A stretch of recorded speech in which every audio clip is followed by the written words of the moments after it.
by the results you didn't get with the work you didn't do. All right? Listen to me. Don't be upset by the results you didn't get from the work you did not do. Don't be upset by the results you didn't get with the work you didn't do. All right? Listen to me. Don't be upset by the results you didn't get from the work you did not do. Nothing's ever going to be given to you. Everything's going to be earned. If you don't go out there and put in the work, you don't go out and put in the effort, one, you're not going to get the results. But two, and more importantly, you don't deserve it. You tell a kid, we might have ice cream. They hear, we're going to have ice cream, and they expect it. And if you later say, well, we're not going to have ice cream, and I said maybe, that's actually going to lead to a much bigger crash in dopamine. Now, adults are like this too. If we think something might happen and it doesn't happen, there's a big crash in our affect, in our emotionality. In language terms, maybe means maybe.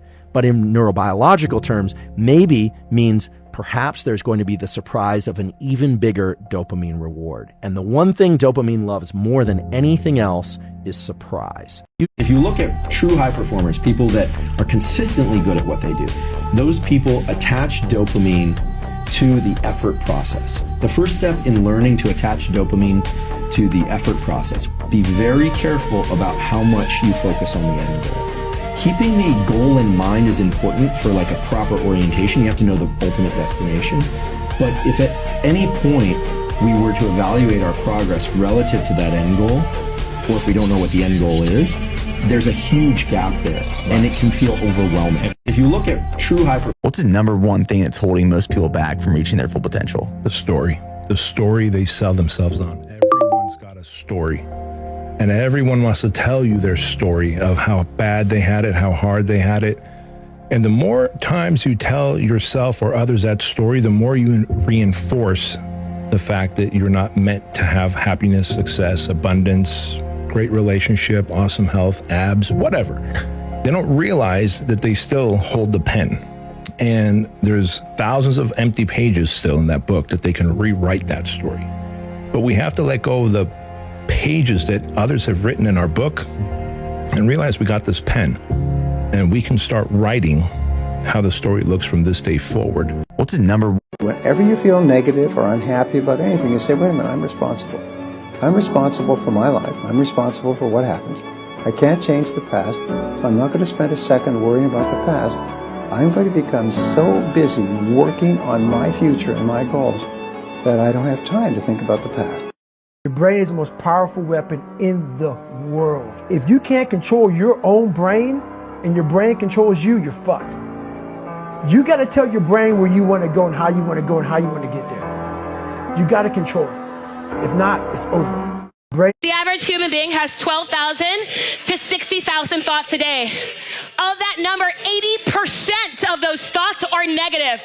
Right now, you change the narrative. You have control and power over the words that you repeat to yourself. Yes, I can. Yes, I can. Yes, I must. Watch me. The average human being has... How the fuck does a 297-pound cockroach guy who quit on everything is now considered one of the baddest men on the planet? How is that possible?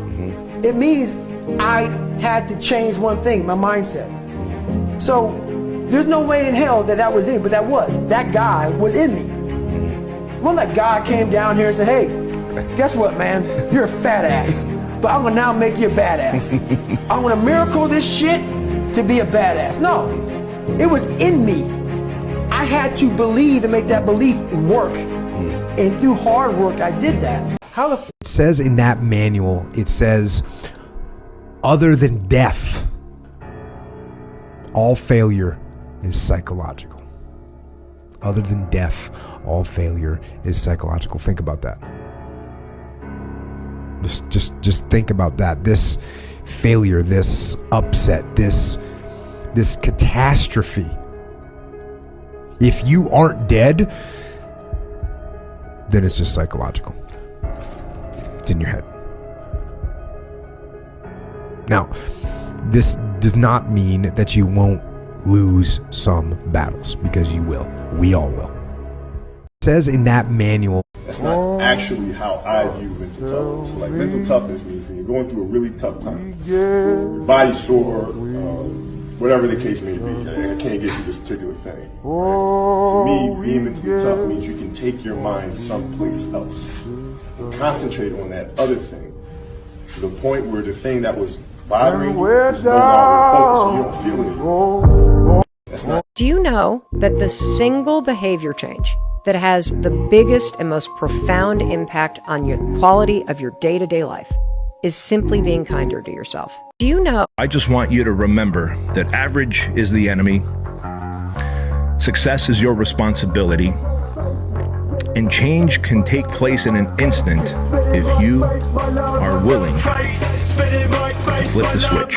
Edison's got one of these rules where he says, commit yourself to one thing as hard as you can and see what happens, right? Like, just write a blog post once a day for 2 months, see what happens, right? Even if blogging turns out you suck at it and you hate it and it doesn't end up getting any traction and it gives you no sense of joy or whatever, what you've learned there is that you can do a thing every single day for 2 months. Yes. That is a really fucking valuable lesson. Edison's got one of these rules where he says, Take the next 3 months and donate that time to your future self. Commit to something that you're going to thank yourself for doing a year from today. Take the next... Wouldn't you want to know what would happen if you spent just 1 year giving it your absolute all? You gave your diet your absolute all. You gave your fitness regimen your absolute all. You gave your work your absolute all. How drastically would your life change in just 1 year? This is the quote that gets me up out of bed at 5 a.m. every day. And 9 times out of 10, I fucking hate inspirational bullshit. But I was listening to this book when I was in my worst depression, and this guy was saying, what happens if you live every day the way you are right now? And when you die, you talk to God, and God slides a piece of paper across the table and says, this is who you were supposed to be. This is what you could have done. What happened? And the thought of the person that I was supposed to be and all of my excuses haunting me for the rest of my life is a hell of a lot scarier than waking up at 5